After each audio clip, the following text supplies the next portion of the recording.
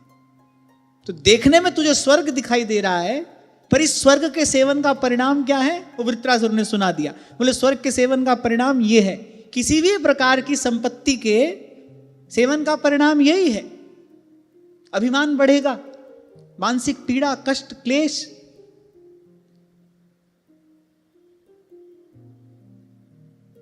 अब घर के किसी कोने में सोने की अशर्फियों से भरा कलश आपने दबा कर रखा है, चैन से सो जाओगे? जरा सा खटका हुआ नहीं और आप जगे नहीं, सांस ऊपर की ऊपर, नीचे की नीचे। अब आप पूछो आपको कैसे पता? कहीं कोई सोचे इतने अनुभव से कैसे कह रहे हो?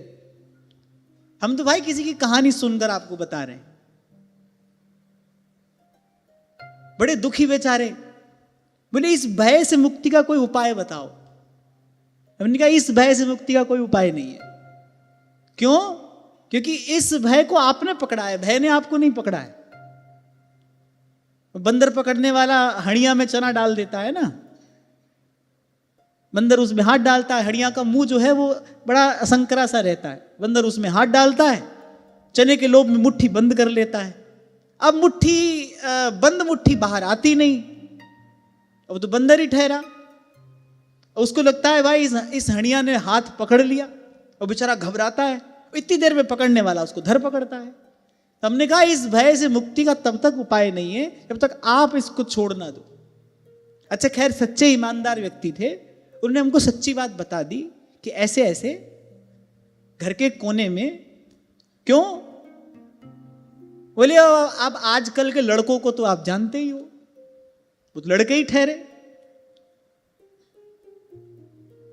तो बोले बस इसी भय से हमने धन दुबका दिया। तो मैंने कहा जब तक वो वहां है तब तक आपको चैन नहीं मिलने वाला, तब तक आपका भय समाप्त नहीं होने वाला।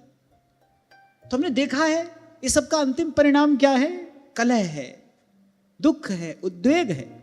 मैं तो गत सत्र में भी आपसे कह रहा था ना कि हमने सोने के मंदिर बनवाए, रत्नों से जड़ दिया उनको, लेकिन उसका अंतिम परिणाम क्या हुआ? लुटेरे आए, आक्रांता आए, उस धन संपत्ति को लूटा। वो धन संपत्ति अंत में कलह क्लेश का ही तो कारण बनी। जिसको भजन करना है भाई, उसको इस सब की आवश्यकता नहीं है और यथासंभव इससे दूर ही रहना चाहिए, यथासंभव इससे बच के रहना चाहिए। क्योंकि जो भगवान के निज जन हैं वो ये बात कह रहे हैं, उनकी बात को मानने में किसी प्रकार का संशय, किसी प्रकार का अन्यथा विचार नहीं करना चाहिए। अब थोड़ा आज जाकर अगर चिंतन मनन करोगे तो पाओगे भाई भय चिंता को तो हमने ही पकड़ रखा है। जिन जिन स्रोतों से भय चिंता उत्पन्न होते हैं वो सब तो हमने अपने आसपास सजा रखे हैं, वो सब तो हमने अपने आसपास सजा रखे हैं। चाबी का गुच्छा अपने हाथ से दिया ही नहीं जाता किसी को। कल हमारे साथ क्या होगा? अरे जिनके पास सब कुछ है वो कोई अमर हो गए क्या?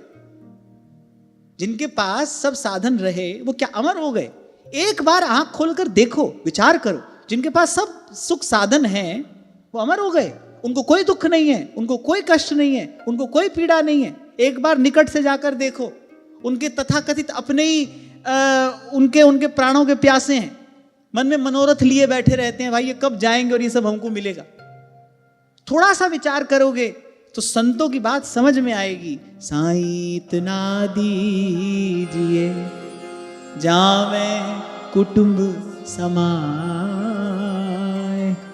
मैं भी भूखा ना रहूं, साधु न भूखा जा। अब इतनी मांगने की छूट तो संतों ने ही दे दी। इतना दीजिए जहां में कुटुंब समाए, मैं भी भूखा ना रहूं और साधु न भूखा जाए। जैसे श्री गीता जी में भगवान ने कहा कि जैसे कोई एक पत्नी व्रत हो,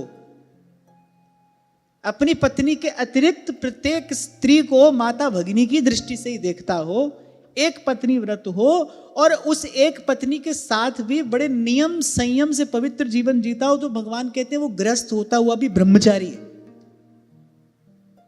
एक पत्नी व्रत है उसका, उस एक पत्नी के अतिरिक्त अन्य सब स्त्रियों को माता बहन की दृष्टि से देखता है और उस एक पत्नी के साथ भी बड़े संयम से रहता है, पवित्र जीवन व्यतीत करता है। तो बोले वो गृहस्थ में रहता हुआ भी ब्रह्मचारी है। वाल्मीकि रामायण में ऐसा श्लोक प्राप्त होता है कि जिस दिन श्री राम जी का राज्याभिषेक होना है तो महाराज दशरथ नगर में ये ड्योणी करवाते हैं कि जितने भी ब्रह्मचारी हैं वो अपनी पत्नियों के सहित कल व्रती हों, क्योंकि भगवान का राज्याभिषेक होने वाला। बड़ी आश्चर्यचकित कर देने वाली बात दूर से सुनाई पड़ती है, पत्नियों के साथ जितने सब ब्रह्मचारी हैं। तो भगवान ने कहा ऐसा जीवन कोई व्यतीत करे तो वो ब्रह्मचारी है। ऐसे ही लोभ का सर्वथा त्याग करके अगर इतनी मांग हम भगवान से रखते हैं तो ये कोई कामना नहीं है, इतना कहने वाला निष्काम ही है। साईं इतना दीजिए जावे कुटुंब समाए, मैं भी भूखा ना रहूं, साधु न भूखा जा। तो ये याचना वस्तुतः याचना नहीं, तो भावना है और इसको भावग्राही भगवान स्वीकार भी करते हैं। क्यों? क्योंकि इसमें सत्य है। या मुझे एक बात और जोड़कर कहनी है, क्योंकि इसमें सत्य है। अब कोई कहे भाई हमको कुछ नहीं चाहिए, तो मुझे तो वो उचित नहीं लगता। जीवन यापन करने के लिए भाई कुछ तो चाहिए। ऐसा कैसे होगा कि कुछ नहीं चाहिए? अभी कुछ दिन पहले मैंने आपसे कहा, अब हम ऐसे कैसे कह दे कि नहीं भाई हम तो किसी से कुछ नहीं लेते। क्यों नहीं लेते भाई? आप सब लोग मिलकर सेवा कर रहे हो तो काम हो रहा है, सब साधन की यहां पर आवश्यकता है, आप सब लोगों के सहयोग से ये कार्य हो रहा है।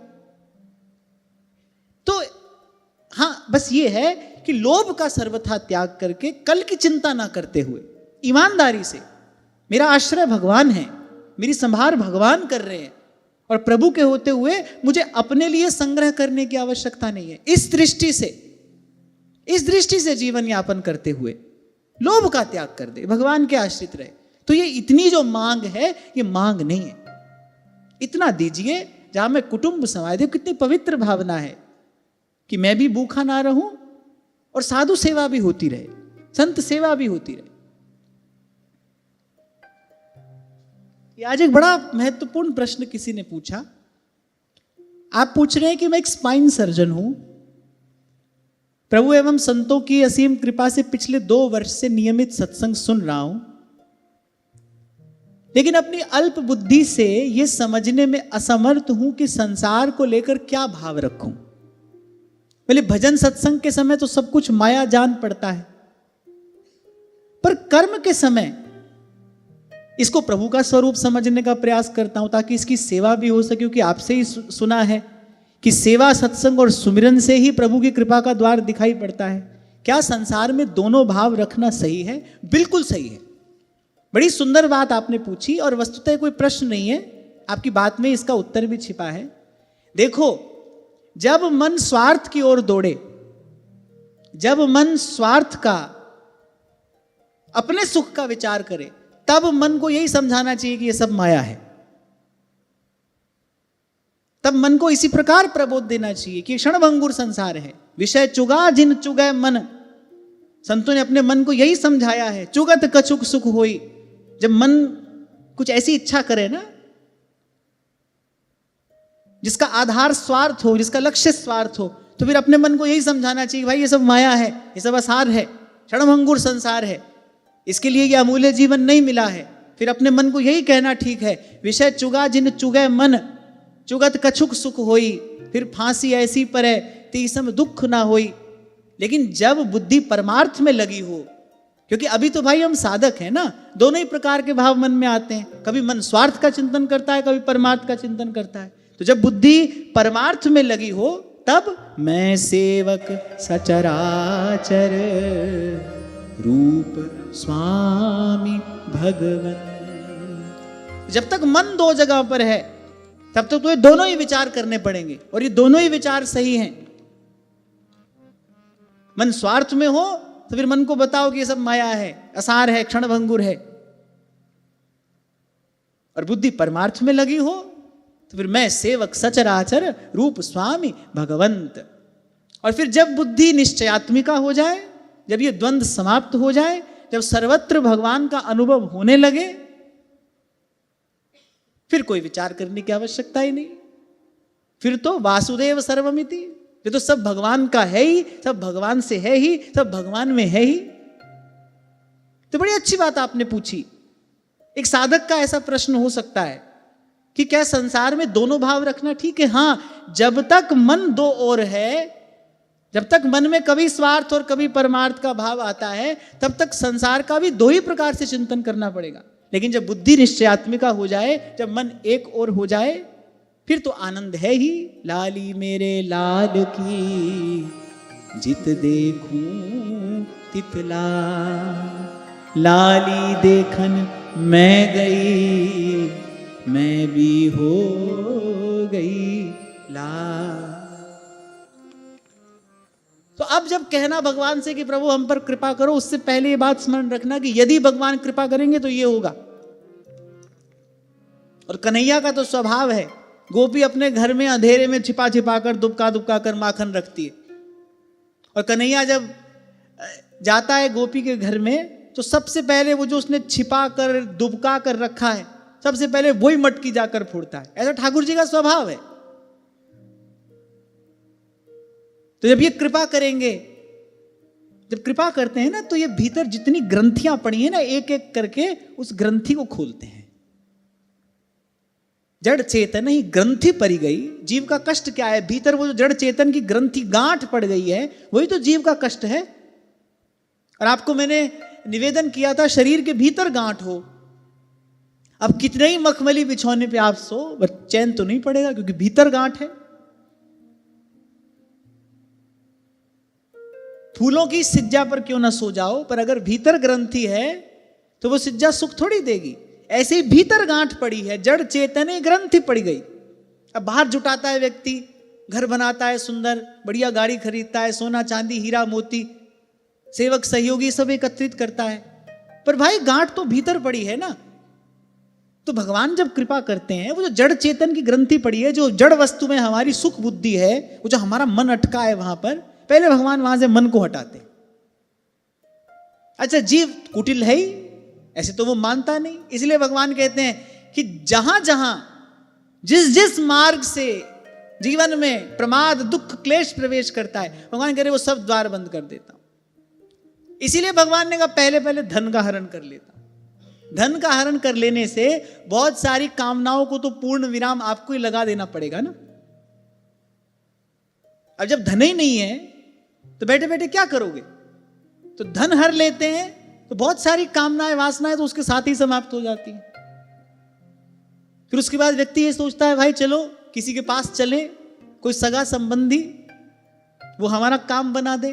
फिर उसके पास जब आप पहुंचते हो धनहीन की दशा में, वो आपको द्वार पर देखकर ही द्वार बंद कर लेता है, नहीं तो भीतर से कहला देता है वो लोग घर पे नहीं है।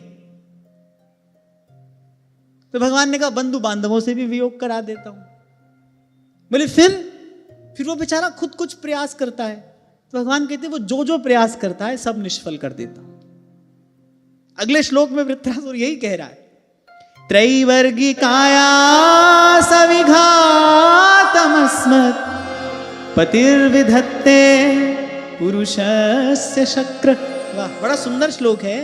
ततोनुमेयो भगवत् प्रसादो यो दुर्लभो किंचन गोचरोन्यैः। बोले इंद्र, बोले हमारे स्वामी। सबसे पहले तो आप वृत्रासुर का संबोधन देखिए, वो भगवान को क्या कह रहा है, हमारे स्वामी। वृत्रासुर की वाणी बता रही है कि वो परम भक्त है,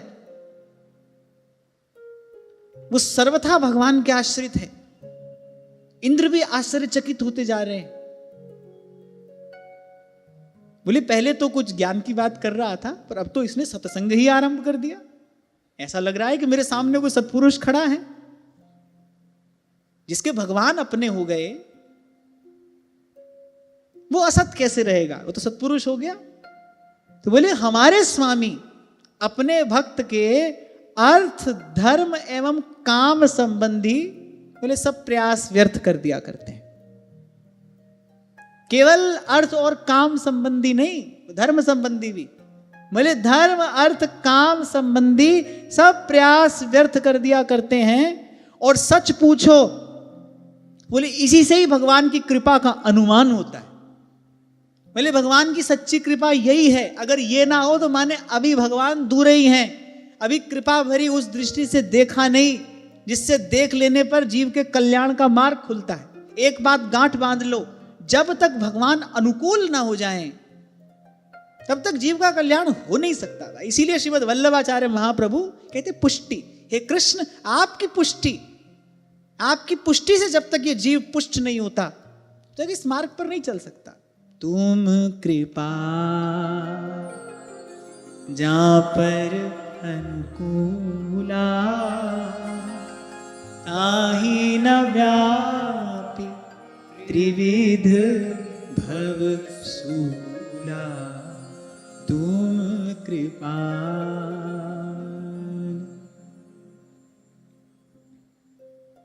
बोले तब लग जीव न सुपने हूं।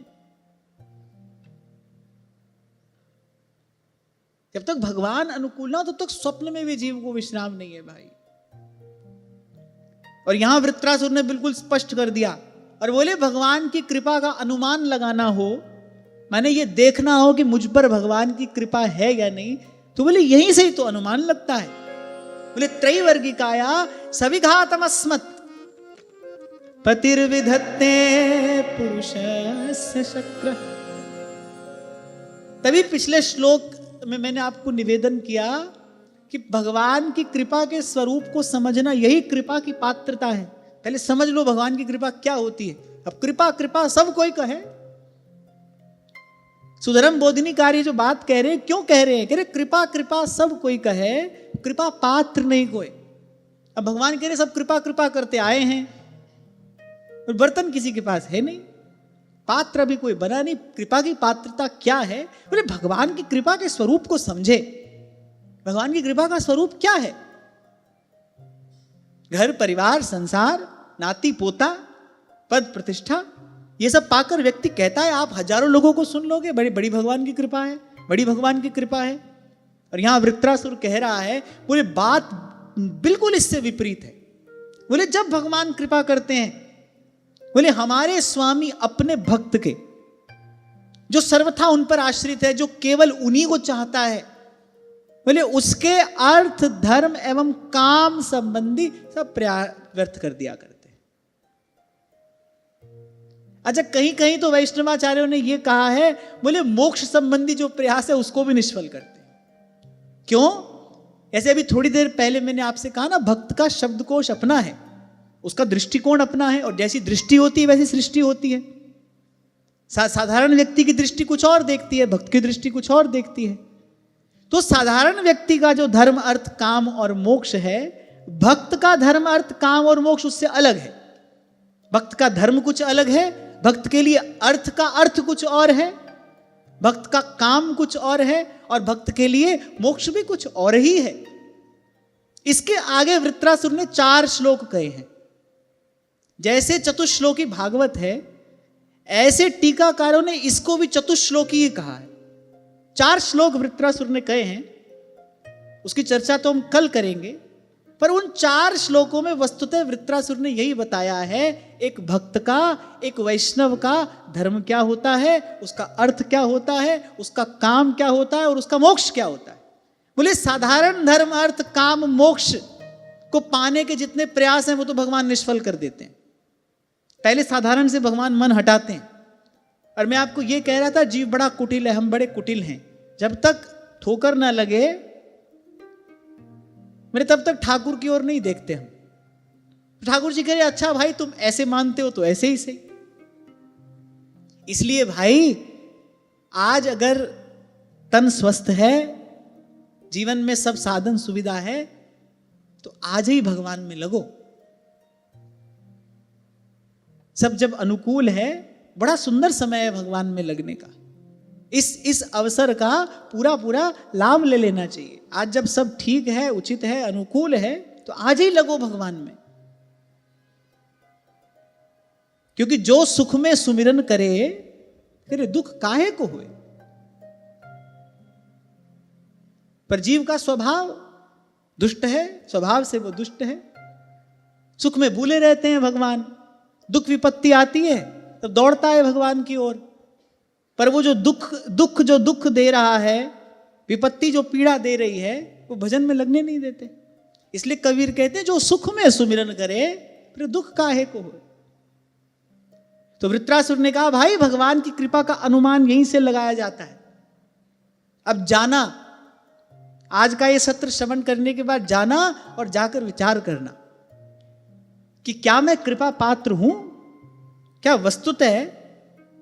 वस्तुतः मुझे भगवान से भगवान की कृपा की याचना करनी चाहिए। क्योंकि भगवान तो स्पष्ट ही कह रहे हैं, भगवान के भक्त भी कह रहे हैं, बोले जैसे ही भगवान की कृपा अवतरित होगी, बोले धर्म अर्थ काम संबंधी सब प्रयास भगवान निष्फल कर देंगे। निष्फल ही नहीं, बोले व्यर्थ कर दिया करते हैं। और सच पूछो तो इसी से भगवान की कृपा का अनुमान होता है। और अंत में कहा ततोनुमेयो भगवत प्रसादो यो दुर्लभो किंचन गोचरोन्यैः। पर वृत्रासुर ने एक बात यहां अवश्य कह दी कि उनका ऐसा कृपा प्रसाद जो है ना, बोले ये तो अकिंचन भक्तों के लिए ही अनुभव गम्य है। बोले दूसरों के लिए तो ये अलभ्य है, दूसरों के लिए ये दुर्लभ है। जैसे कबीर कह रहे चाखा चाहे प्रेम रस और राखा चाहे मान, तो रे एक म्यान में 2 खड़ग, देखी सुनी न कान। यहां कह रहे भगवान की इस कृपा का अनुभव करने के लिए क्या चाहिए। पहले निष्किंचन होना पड़ेगा। तृणते नीच अपन पो कहे, तृणादपि सुनीचेन। हे प्रभु, मैं पामर अधम जीव हूं, सर्वथा अयोग्य हूं, सर्व साधन शून्य हूं। बस मेरा भाग्य यही है, मेरा सौभाग्य यही है कि संतों गुरुजनों की कृपा की बयार में बहकर आपके सन्मुख आ खड़ा हुआ। संतों गुरुजनों ने आपकी ओर इशारा कर दिया है, आपकी ओर संकेत कर दिया है, आपकी ओर देखना सिखा दिया है, आपसे विनय करना सिखा दिया है। बस मेरा भाग्य सौभाग्य यही है। ये जो आपसे कह रहा हूं, इसके मूल में भी क्या है? इसके मूल में भी गुरु प्रसाद है। तुलसीदास हरि गुरु करुणा बिन विमल विवेक न होई, बिन विवेक संसार घोर निधि, बिन विवेक संसार घोर निधि, पार न पावे कोई। और वस्तुतः भाई, मैं जो कह रहा हूं, इसके मूल में भी संत गुरु की कृपा करुणा है। और आप अगर कोई श्रद्धा भाव लेकर यहां श्रवण कर रहे हो, तो उसके मूल में भी संत गुरु की कृपा करुणा है। क्योंकि तुलसीदास हरि गुरु करुणा बिन विमल विवेक न होई, और बिन विवेक संसार घोर निधि, पार न पावे कोई। साधारण से साधारण व्यक्ति भी अपने ही अभिमान में रहता है। 1 मिनट नहीं लगाएगा वो किसी को कहने में, अरे कोई सेठ साहूकार होगा तो अपने घर होगा। साधारण से साधारण व्यक्ति भी, वो भी अपने एक अभिमान में रहता है। क्यों? क्योंकि जीव का स्वभाव है। लेकिन इस स्थिति का अनुभव करने के लिए क्या चाहिए? फिर निष्किंचनता। तभी महाप्रभु जी ने फटकार दिया नाहरमल जी को, मेरे तो बड़ा आदमी होकर आता है इन निष्किंचनों की भूमि पर। तो सेवा के कार्य को किसी से कराने की बात कर रहा है, धन देकर। तेरी सेवा में ऐसी साधारण बुद्धि है। और महाप्रभु ने कहा, बोले राजा का अन्न खा कि तेरी मति बौरा गई है। ये जो तू कह रहा है, इसके मूल में घोर रजोगुण है। राजा का अन्न तूने खाया है, तेरी मति मलिन हो गई। ये सब वाक्य मलिन मति का परिणाम है जो तेरे मुख से मैं सुन रहा हूं। ये तो निष्किंचनों की भूमि है। एक बार विचार करो, यहां जो सबसे बड़ा है, जो वस्तुतः बड़ा है, यहां उसका भी दर्शन कैसे हो रहा है? रस घन मोहन मूर्ति, विचित्र केली महोत्सव उल्लसितम, राधा चरण बिलोडित, रुचिर शिखंडम हरिम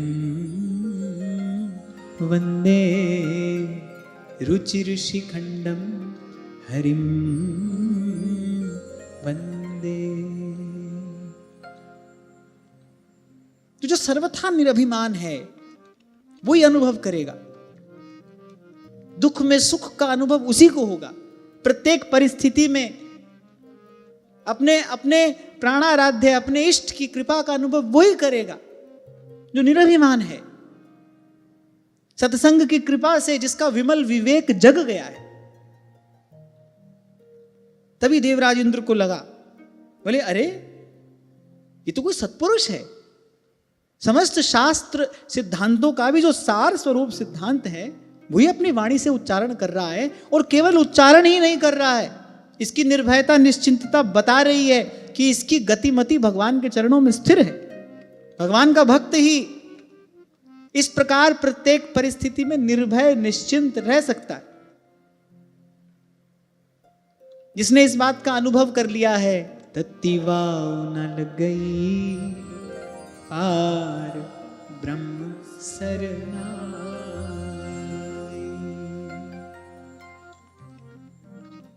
तो इतनी सब चर्चा करके वृत्रासुर ने इंद्र की विजय श्री का जो सुख था वो तो समाप्त कर ही दिया। वृत्रासुर ने ये सत्संग का दर्पण तो इंद्र को दिखाई दिया कि तू तथाकथित रूप से विजयी होकर भी अंत में पराजित हो रहा है, और मैं तेरे वज्र के हाथों मृत्यु को प्राप्त होकर भी वस्तुतः उस अमरत्व को प्राप्त करूंगा। भगवान की कृपा से अंत में विजय तो मेरी ही होगी। इसीलिए पूर्व के श्लोक में वृत्रासुर ने बड़ी चतुराई से कहा, जहां भगवान है वहीं पर विजय है, जहां भगवान है वहीं पर लक्ष्मी है, और जहां भगवान है वहीं पर सब सद्गुण है। क्योंकि तू जहां जा रहा है, वृत्रासुर ने कहा, क्योंकि तू जहां जा रहा है बोले वहां पर ना तो भगवान है, ना तो भगवान का भजन है वहां, और ना लक्ष्मी है। क्योंकि भाई लक्ष्मी तो वही है जहां भगवान है, जहां भगवान नहीं वहां लक्ष्मी कैसे होगी? जिनके चरण कमल कमला के करतल से ना निकलते देखा। और समस्त सद्गुण भी वही हैं जहां भगवान और भगवान के भक्त निवास करते हैं। तो कहा तो ये इंद्र को कि हाँ ठीक है, चला अपना वज्र, क्योंकि तेरे वज्र के साथ भगवान की शक्ति है, और जहां भगवान है, भगवान का बल है, वहीं पर लक्ष्मी, वहीं पर सब सद्गुण निवास करते हैं। पर उस श्लोक का वास्तविक अर्थ क्या है? वृत्रासुर ने इंद्र को कहा, ये सब तो आंख खोल कर देख, मेरे साथ है, मैं जहां जा रहा हूं वहां मुझे ये सब प्राप्त होगा, मुझे भगवान मिलेंगे, मुझे भक्ति रूपी परम धन प्राप्त होगा, कि परम लक्ष्मी मुझे प्राप्त होगी, जो खर्चे ना खूटे, चोर ना लूटे, दिन दिन बढ़त सवायो। एक बार विचार करो, इंद्र के सिंहासन पर बैठकर भी वो बैठने वाला कितना भयभीत रहता है। कोई तपस्या करने लगे उसको चिंता हो जाती है। पूर्व के प्रसंग में आपने सुना, अश्विनी कुमारों ने महर्षि दधीचि को जाकर कहा, आप हमें ब्रह्म विद्या का उपदेश करिए। झट से पहुंच गए इंद्र, बोले नहीं मत करना, बोलिए हमारे बराबर बैठने वाले हो जाएंगे। माने उसको ईर्ष्या भी है, उसको द्वेष भी है, उसको भय भी है, उसको चिंता भी है। बैठा कहां है? इंद्र के पद पर बैठा है। तो वृत्रासुर ने कहा, क्योंकि तू जहां तू है वहां तो सब कष्ट कल है, क्लेश है, राग द्वेष ईर्ष्या है, और अभिमान का तो कहना ही क्या। गुरु का अनादर तूने कर दिया, भगवान को पहचान नहीं पाया, भगवान की कृपा का वास्तविक स्वरूप क्या है वो तू जानता नहीं।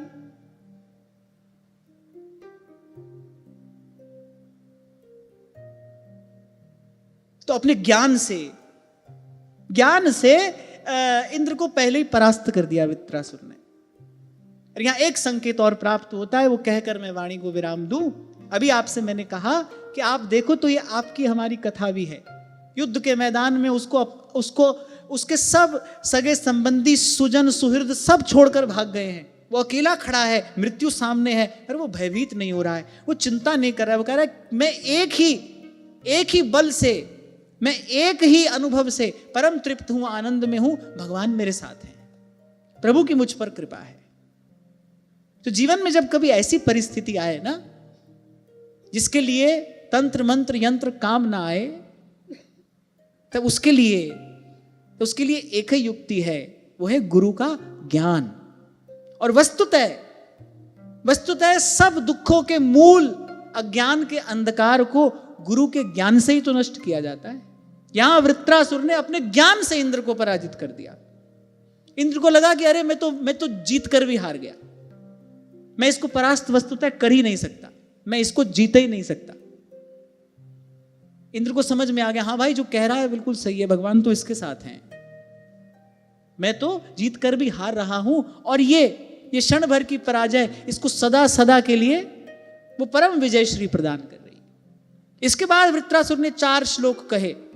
भक्ति मार्ग के आचार्यों ने, विद्वानों ने उसका खूब चिंतन किया है, और बड़ी सुंदर सुंदर उत्प्रेक्षाएं उस पर उपलब्ध हैं। चतुश्लोकी कहा है उसको आचार्यों ने, वो चर्चा हम कल करेंगे। आज की वाणी यही श्री जी के चरणों में निवेदन करते हुए, महाराज श्री के चरणों में प्रणाम। आप सबके हृदयस्थ हित प्रभु को, भाव प्रभु को नमन।